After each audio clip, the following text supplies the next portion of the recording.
Nous sommes ravis aujourd'hui de vous accueillir pour l'événement dédié à la Journée nationale de lutte contre le harcèlement scolaire, sous le slogan « Non au harcèlement ». C'est un moment important pour sensibiliser notre communauté scolaire et agir contre cette problématique ensemble. En tant qu'ambassadrice de phare, je trouve que chacun de nous a un rôle à jouer pour créer un environnement scolaire où le respect et la bienveillance prévalent. Pour cela, nous vous proposons un programme très riche et varié. Premièrement, on vous invite suite à cet événement, on vous invite près de CDI pour découvrir les projets et les œuvres réalisées par les collégiens qui témoignent de leur créativité et de leur engagement contre le harcèlement scolaire. Ainsi aussi, nous vous proposons une édition spéciale de notre journal scolaire intitulé Notre Univers, qui est consacré à cette journée. Nous avons travaillé pour y partager des témoignages, des réflexions et surtout des ressources utiles sur la lutte contre le harcèlement. Enfin, nous avons préparé une présentation scolaire, une présentation essentielle sur la lutte contre le harcèlement scolaire, un sujet qui nous concerne tous. Merci.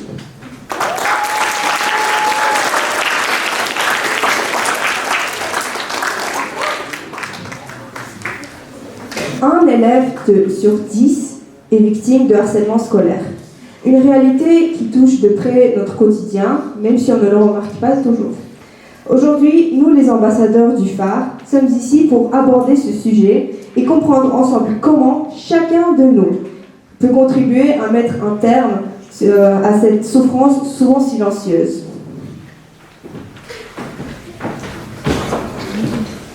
Le programme phare, lancé en 2021 et officiellement inauguré en 2023, vise à lutter contre le harcèlement scolaire. Il s'agit d'un plan de prévention et de traitement des situations de harcèlement. Son objectif principal est de mesurer le climat scolaire afin de prévenir les phénomènes de harcèlement et de former une communauté protectrice composée des élèves et notamment du personnel scolaire, capable d'intervenir efficacement dans des situations critiques et promouvoir un environnement bienveillant pour tous. Cette communauté inclut les ambassadeurs, nous les élèves du collège et de lycée, ainsi que les membres de l'administration. Monsieur le proviseur Kamel Yassili, qui est le pilote, après les coordinateurs Madame Collin et Monsieur Lambert, et l'équipe ressources, Nina Lachery, Hélène Spreger, Théa Nilidze, Théo Duchemin, Tamona Lomidze et Guillaume Baudin. Nous sommes ici pour lutter ensemble contre le harcèlement, un fléau qui touche énormément des écoles. Bien sûr, n'hésitez pas à nous contacter en cas de besoin, nous sommes là pour vous.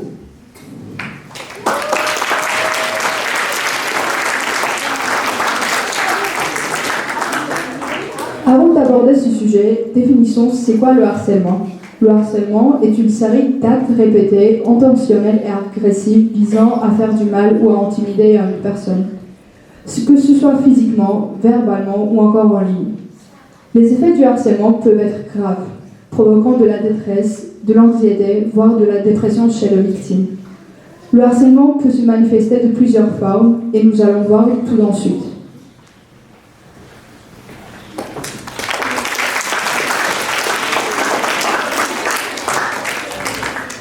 Donc le harcèlement peut prendre différentes formes.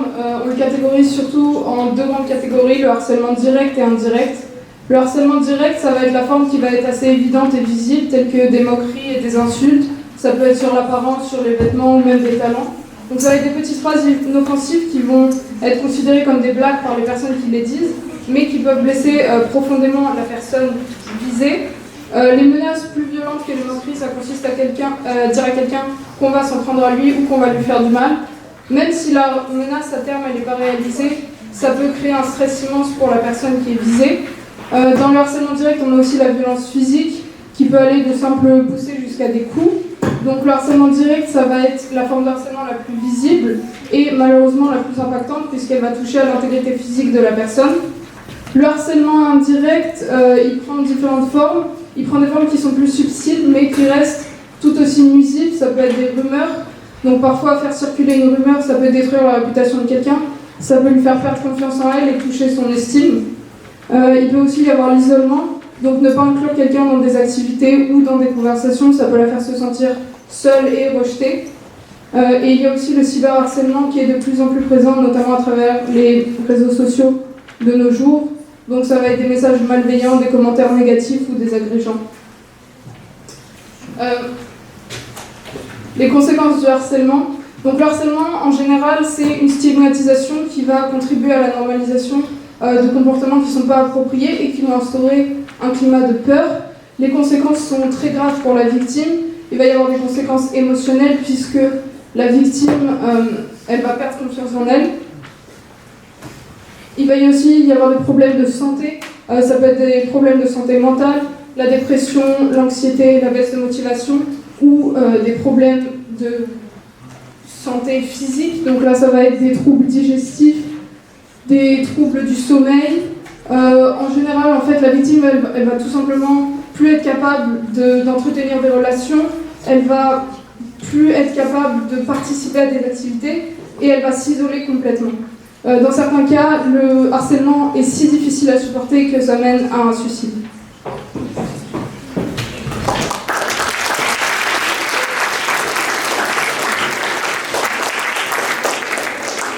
Alors, les rôles dans une situation de harcèlement sont les suivants. La victime, l'intimidateur et les témoins. La victime est la personne qui subit l'intimidation de l'harceleur, c'est-à-dire la personne qui, de manière répétée ou non, rabaisse la victime et lui fait du mal, physiquement ou mentalement. Les témoins sont les personnes qui n'ont pas participé à l'intimidation, mais qui ont vu la victime se faire harceler par l'intimidateur de quelque façon que ce soit. Les causes de l'intimidation chez les agresseurs peuvent être diverses. Le problème peut provenir d'un complexe d'insécurité ou d'infériorité de l'agresseur. Il peut provenir de problèmes familiaux qui le rabaissent. Cela peut amener l'agresseur à déverser sa peur, sa déception et sa colère sur la victime. Tout différent avec la victime peut être aussi une raison pour l'agresseur de s'en prendre à elle. Il est également essentiel de considérer le rôle des pairs. Les jeunes sont souvent influencés à participer à des actes d'intimidation, même s'ils ne partagent pas nécessairement les mêmes sentiments que l'agresseur. Enfin, les facteurs psychologiques, comme le besoin de domination, peuvent également expliquer les comportements de l'intimidateur. Ils peuvent chercher à renforcer leur propre estime en soi en rabaissant les autres, créant ainsi un cycle qui perpétue à l'intimidation. Comprendre ces motivations est essentiel pour mettre en place des interventions efficaces et promouvoir un environnement plus sain et respectueux.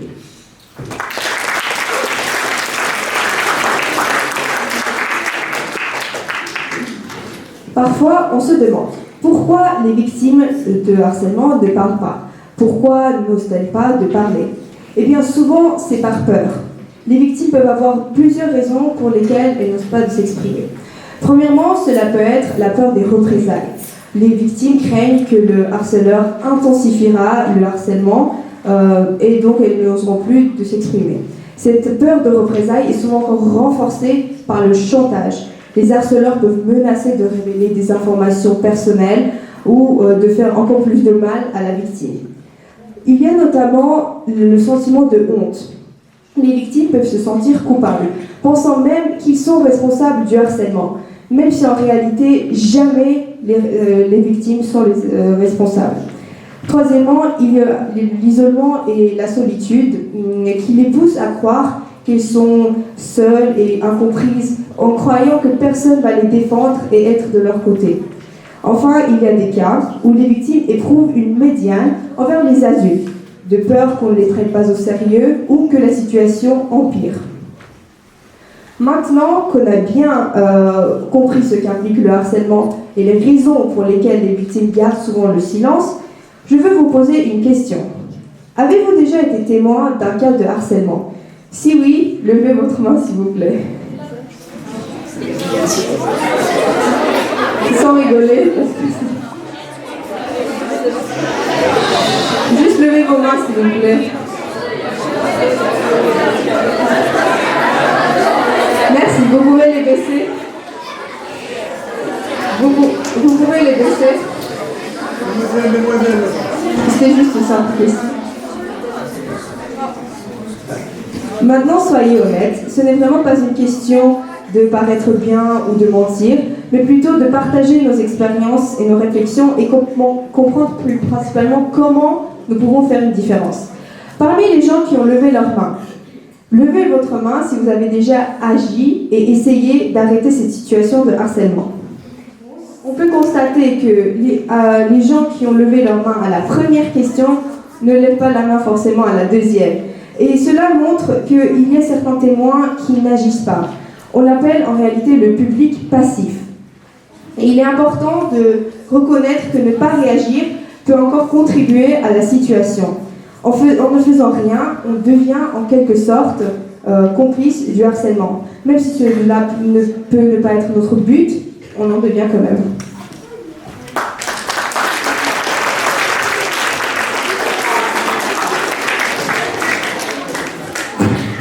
Voyons alors les différents moyens d'intervention et de soutien. Premièrement, la victime ou un témoin peut contacter un des ressources l'aide dans l'établissement. Vous pouvez parler à l'équipe phare qui est là pour accompagner les élèves victimes de harcèlement.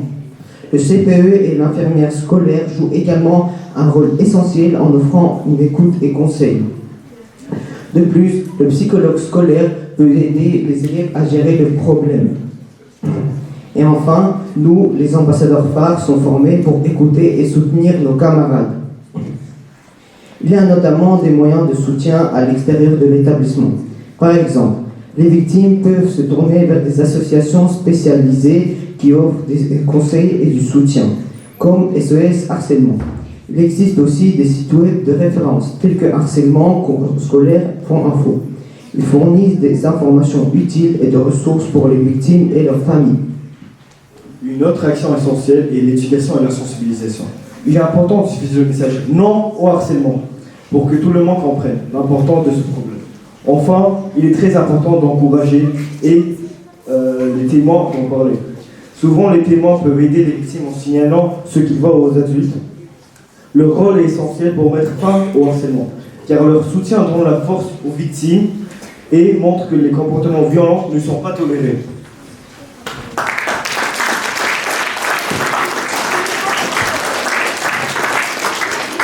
Enfin, il ne faut pas oublier que vous n'êtes pas seul.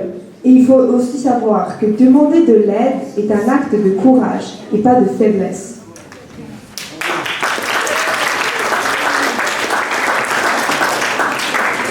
Passons maintenant à un petit questionnaire qui nous permettra mieux d'aborder le sujet. Et voici la première question. C'est quoi le harcèlement d'après vous? Un comportement qui blesse ou fait du mal à quelqu'un physiquement ou émotionnellement lorsqu'il y a un déséquilibre de pouvoir entre le harceleur et la cible, lorsque la cible a du mal à faire cesser le harcèlement, tout ce qui procède. D'après vous, c'est lequel la réponse? La dernière? D'accord. On peut montrer la réponse? Oui, vous avez raison, c'est la dernière.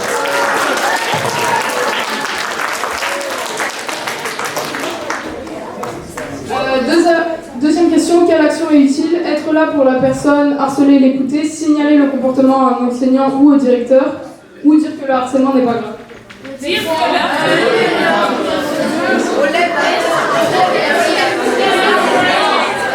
On va faire autre chose. Qui lève la main pour la première option? Pas beaucoup. Deuxième option? Troisième option? Les deux premières options, évidemment.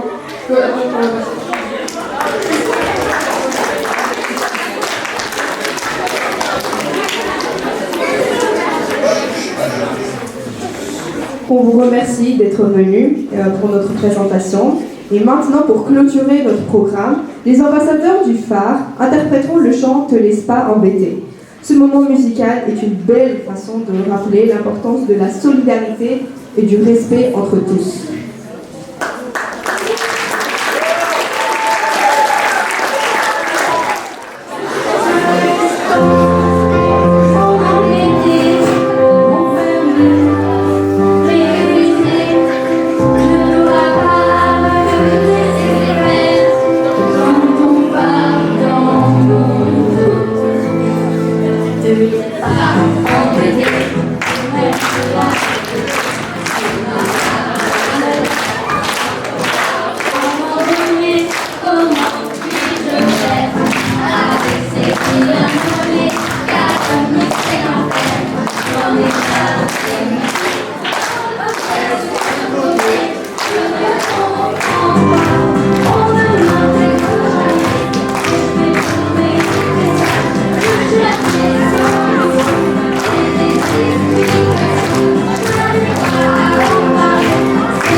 une fois pour être venu.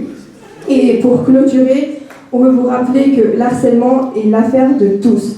Chacun de nous a une responsabilité d'agir. Cela peut être en étant vigilant, en osant d'en parler, en tendant la main à ceux qui en ont besoin et surtout en ne faisant pas partie du public passif. Merci.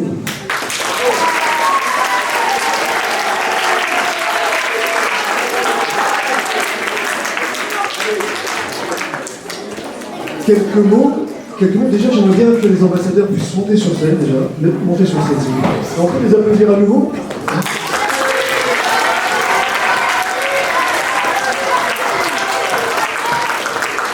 Voilà les ambassadeurs du programme phare de l'école française du Caucase. Je vous remercie de ce bel exercice, vous avez beaucoup travaillé. Alors déjà, ce travail était complet dans l'information s'agissant du harcèlement, des moyens de prévention. C'était complet. Merci beaucoup d'avoir été aussi précis. Ce moment de chant était aussi très à écouter. Et je sais que vous avez travaillé pendant les vacances de la Toussaint. Bravo à vous. Et on a bien visualisé vos visages. Et on sait effectivement, en tout cas vos camarades sont au fait que s'il y a quoi que ce soit, que ce soit à propos du harcèlement, en tout cas d'actes de harcèlement, vous pourrez effectivement se confier à vous, en sachant qu'il y a des adultes dans l'établissement. On vous a rappelé les missions des uns et des autres. Donc voilà, n'hésitez pas, merci pour cet exercice. Et j'ai peut-être laissé la parole, avant de conclure ce moment, à M. Requena, qui est conseiller de l'ambassade de France. Peut-être quelques mots sur cet exercice que vous avez vu. Merci beaucoup. Merci, M. le Président. Simplement pour vous remercier parce que pour votre présentation qui était très claire. Et je tenais à vous féliciter pour ça, pour cette présentation, pour votre engagement en tant que rôle d'ambassadeur, parce que c'est un engagement civique et citoyen qui mérite d'être souligné. Bravo à vous. Et j'espère que grâce à votre action, ça permettra de mettre fin à des situations de harcèlement, pas uniquement dans cette école, mais en général. Et encore une fois, bravo pour ça. Bravo.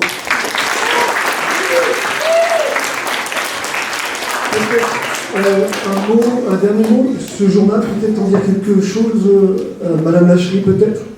C'est le journal de l'établissement, c'est bien ça? Oui. Voilà. Et donc un spécial harcèlement. Donc vous avez des exemplaires juste là, pour ceux qui sont intéressés, je vous conseille réellement de le lire, parce que c'est bien une présentation, mais c'est toujours bien quand ça reste des écrits. Donc n'hésitez pas, récupérez-les, lisez-les et inspirez-vous.